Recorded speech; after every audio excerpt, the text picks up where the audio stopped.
नमस्कार, जय श्री हरि। आज भी एक बहुत ही शिक्षाप्रद कथा लेकर आया हूँ। कहानी है, बहुत पुरानी है पर शिक्षाप्रद है। एक बार सुंदर लाल जी घूमते घूमते थक गए थे तीर्थ यात्रा पर। सोचा शाम ढल रही है, कहीं रात गुजारने का स्थान मिल जाता तो रात आराम से कट जाती।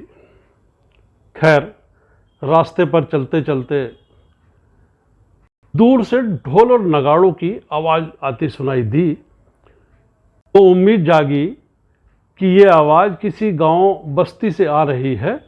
हो ना हो पास में ही कोई गांव या बस्ती है।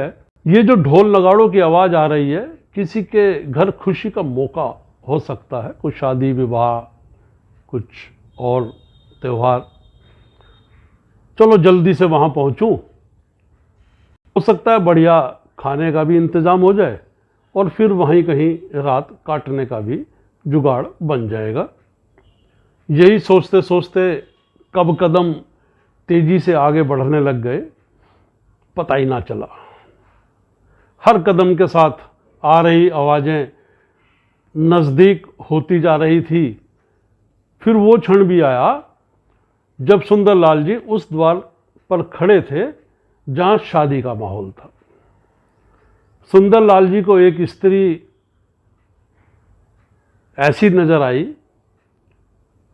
कि जो न केवल सबका स्वागत कर रही थी बल्कि नौकर चाकरों को दिशा निर्देश भी दे रही थी कि किसको क्या करना है। बस सुंदर लाल जी ने सही मौका देखकर उस महिला से अपनी व्यथा सुनाई और कुछ खाने और रहने के इंतज़ाम के लिए कहा। तो महिला ने उनके खाने का इंतज़ाम और उनके रहने का इंतज़ाम बाड़े में ही करवा दिया। अब सुंदर लाल जी खा पीकर बाड़े में सोने के लिए चले गए। फिर वहीं सारी रात चैन से सोए। सुबह उठने पर उन्होंने अपनी यात्रा पर आगे चलने से पहले सोचा कि रात का खाना भी अच्छा था और रात भी ठीक से कट गई, सोने की जगह भी अच्छी मिल गई थी। अब चलने से पहले फिर उनसे मिल लूँ, हो सकता है कुछ नाश्ते पानी का भी बढ़िया इंतज़ाम हो जाए। खा पी कर आगे बढ़ेंगे, आगे का सफ़र तय करेंगे। अब सुंदर लाल जी बड़ी उम्मीद के साथ उस दरवाजे पर, जिन्होंने रात में खाने के साथ सोने का भी बढ़िया इंतज़ाम करवाया था, दरवाजे पर पहुंचते ही उसे वही रात वाली महिला दिखाई दी। उस महिला ने पूछा, बाबा रात को किसी प्रकार की परेशानी तो नहीं हुई?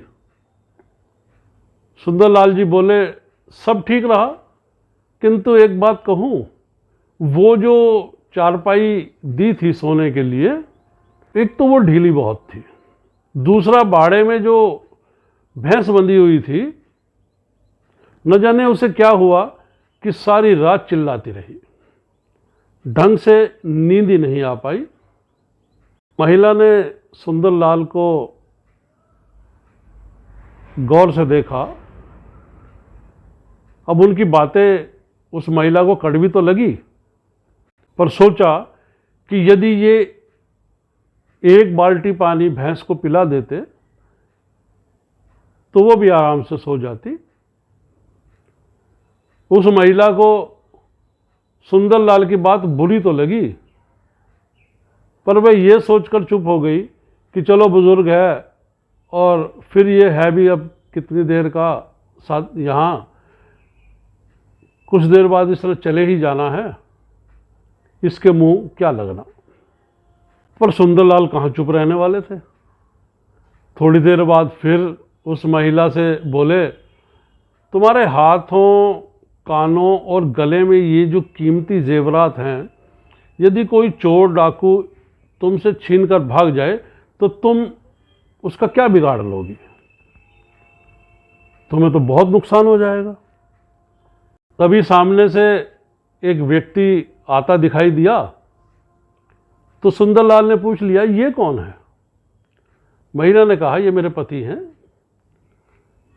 अब फिर सुंदरलाल जी बोले, अच्छा, यदि ये मर जाए तो तुम्हारे ये सब जेवरात, ये बनना सवरना किस काम का?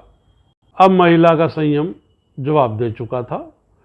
वो गुस्से में दांत पीसती हुई बोली, भाग जा बुड्ढे, वरना जान से मार दूंगी। लगता है रात की आओ भगत तुझे रास नहीं आई, भाग जा यहां से, कहते हुए उसे धक्का देकर उसने घर से बाहर निकाल दिया। तब सुंदरलाल को अपनी भूल का एहसास हुआ। उसने महिला से माफी मांगी और सिर नीचा कर आत्मग्लानि से भरा स्वयं को कोसता हुआ आगे बढ़ गया। अब मित्रों, इस कहानी, ये जो सारी कहानी है, इससे हमें क्या शिक्षा मिलती है? कुछ भी कहने से पहले हमें अच्छी तरह से सोच लेना चाहिए, फिर बोलना चाहिए। भले ही कम बोलें, किंतु जितना बोलें वो सोच समझ कर बोलें। तो यही था एक छोटी सी कहानी का संदेश। जय श्री हरि।